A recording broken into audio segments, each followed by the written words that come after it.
Friends, आप सबका इस सिंप्लीफाइड चैनल पर स्वागत है। आज हम लैप्लास ट्रांसफॉर्म इस टॉपिक पर कुछ बेसिक फॉर्मूलेज और उनके एग्जाम्पल्स सॉल्व करेंगे। मेरा ये वीडियो बनाने के पीछे ये मकसद है कि कई बार एग्ज़ाम के पहले हम बहुत पढ़ाई करते हैं लेकिन हम बेसिक फॉर्मूलेज भूल जाते हैं, तो इसलिए ये वीडियो एक रिवीजन और एक अंडरस्टैंडिंग के बेसिस पर बनाई है। तो चलिए आज हम देखते हैं कुछ बेसिक फॉर्मूलेज और examples. Laplace of 1 is equal to 1/s।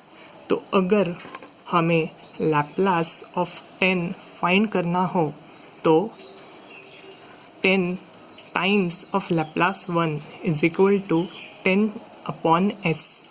यदि हमें लैप्लास ऑफ -10 फाइंड आउट करना हो तो -10 times Laplace of 1 which is equal to -10/s। तो अभी नेक्स्ट टाइप वो है लैप्लास ऑफ e⁻at। अभी इसका लैप्लास फॉर्मूला है 1/s-a। तो अगर हमें Laplace of e⁻2t find out करना हो तो इस केस में हमारा a इज़ इक्वल टू 2 है। तो यदि हम a में 2 सब्सटीट्यूट कर दे तो 1/s-2 ये आंसर होगा।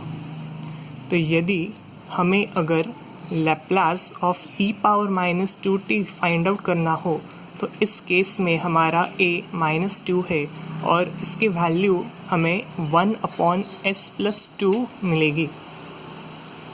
तो ये नेक्स्ट टाइप है लैप्लास ऑफ साइन ऑफ 80। इसका फॉर्मूला है a/s² + a²। अगर हमें Laplace of sine of 3t find out करना हो तो इस केस में हमारा a 3 है। तो Laplace of sine of 3t is equal to 3/s² + a², मतलब 3 का स्क्वायर 9 है, तो इसलिए 3/s² + 9। Laplace of sine of 3t अगर Laplace of sine of -3t अगर फाइंड आउट करना हो तो इस केस में a हमारा -3 है।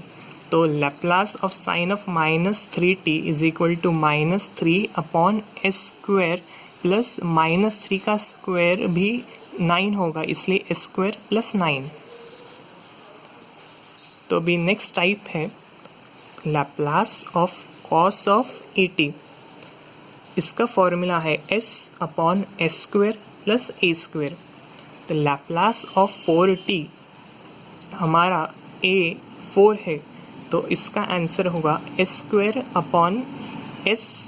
+ 16। अभी लैप्लास ऑफ -4t हो तो इस केस में हमारा a -4 है, लेकिन आप सोच रहे होंगे कि इसका आंसर भी पहले आंसर से कैसे सेम आया। तो ये इसलिए है कि cos एक इवन फंक्शन है, तो cos of -θ is equal to cos of θ, इसलिए इसका आंसर भी s/s² + 16 ही आएगा। अगर आपको ये वीडियो अच्छी लगी हो तो इसे ज़रूर सब्सक्राइब कीजिएगा, शेयर और लाइक कीजिएगा। आप कमेंट भी कर सकते हैं कि आपको और कैसे एग्जाम्पल्स पसंद लगेंगे। Thank you.